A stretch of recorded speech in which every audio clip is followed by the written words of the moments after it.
Hello! Anyway, sorry, I'm terrible at intros, but that's the best I got for you. I wanted to introduce you to a concept today where you gotta make deals work. Every deal feels like they're pretty thin, right?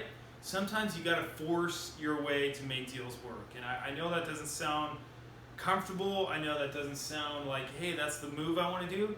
Let me show you a situation where you could make deals work. And I've done this in the past on at least one property, and I wanted to share with you a tactic that I shared with a student not too long ago. I shouldn't say a student, a borrower, a student of another company, a borrower for me, something that they hadn't thought of, they hadn't been taught, that I shared with them that I'd done in the past. I wanted to share with these. So this is really, what I'm talking about is basically high ticket items. How you approach high ticket items in your budget, specifically in your rehab budget. It's very important because these high ticket items could kill they can make or break the deal, right? Talking about the 5 killers. It's, let's see if I remember all. HVAC, electrical, foundation, roof, septic, right? There's probably a few more, but those are the ones that I would think of right off the bat. Let's just talk about one of them. So let's say the roof. Well, there's probably a couple other ones. I think the one that I can think of is actually appliances. That's probably a little bit lower on the totem pole because you could go around how you get those. But as a matter of fact, we'll talk about both of them because there's value in talking about both of these. Okay, so let's talk about the roof first of all. So let's say that the roof is 10 grand. That's what you've been quoted as an investor. It's probably more like 12 grand for the retail, right? 10 grand, 12 grand retail. And for appliances, I'm gonna say, I don't know, it's probably, I don't know, 2 grand for appliance package. That's, well, I won't get into what all that is, but let's just say the appliance package is 2 grand for us or 4 grand retail.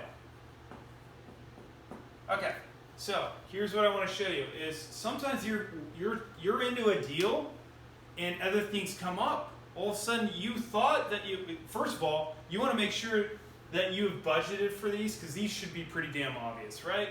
Roof, I need it.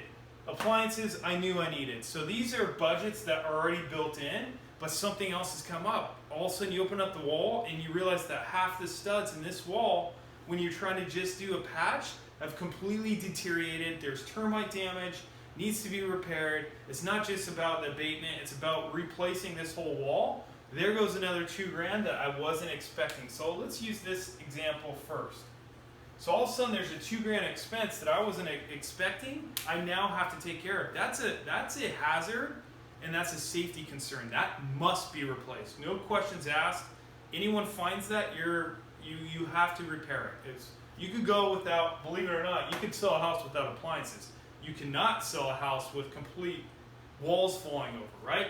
So there's a 2 grand appliance package that we're now at risk of not having. Well, the natural reaction is, I gotta fork it out. I can't show the house without the appliances. This has literally happened to me. This is what I did. I want to share this with you. High ticket items. How do you squeeze these in when you don't have the money because it was diverted from elsewhere? Well, here's what I did. With the appliance package, here's what I did. I actually created an opportunity out of a disadvantage. And what I mean by that is I literally printed out pictures, beautiful photos with a lot of color and the skew, a stainless steel version. I actually had 2 of them. I had 2 of them like this. And they were like probably about this big. Honestly, it cost me about this big turned up. It like looked almost like life size. It was probably half life size. Let's say, I don't know, it costed me 20 bucks to do it at Kinko's or FedEx office. And I literally had 2. One was black. Actually, I think I had 3 now that I think of it. One was white and one was stainless steel. Now, the reality is everyone's going to go for this. And we know that that's what we should be putting in it. But remember, I just lost 2 grand by putting the wall in. I need to make that up somewhere. So I took 3 photos And where your appliances should be, I literally tape them with these huge photos right there in that area. This, let's say for example, this is the fridge. I had those 3 spots taped on there, and I said, with approved offer, or with accepted offer, that's what I said. With the accepted offer, buyer to choose appliances of his liking, or of his taste. And the reality is, we all know he's going to go to Steel and Steel, right? But I made sure that I provided some options, but rather than having an empty hole where I didn't spend the money that I know that I needed to spend, I made sure that they saw it as an opportunity to create their custom home, right? That's how I marketed it. Create your custom home. Choose your appliance packages. This could go on. Choose your cabinets. Obviously, you want to have cabinets there if you don't leave those holes. But this is what I did. And with an accepted offer, right? If they give me, let's just say I'm selling this thing for $200. If they give me $204, I'll happily pay the $2,000, right? Because I'm still netting $2,000. So that's what I've done in a situation, in my experience, that I actually did this and it worked. The reality is they paid for that, but once I knew that I was getting a payday and I knew what I was getting, I was happy to put this in because it cost me this. They see that. They think that they're getting a good deal. I'm getting the situation sorted out because I didn't have the money to put up front, but I wanted to make sure if I put the money into it, I could get it back.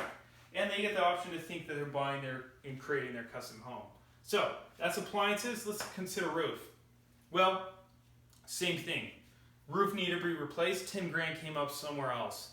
I suggested that we wait until the property gets an accepted offer, or think of it like this.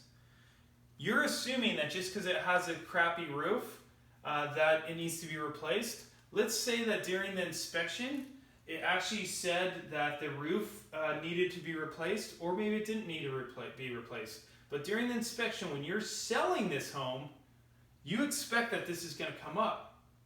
But this and about, let's say 13 other items come up, well, if the buyer determines that they want all of these 47, 14, whatever list of items that want to be replaced, taken care of, here's a great opportunity for you to negotiate.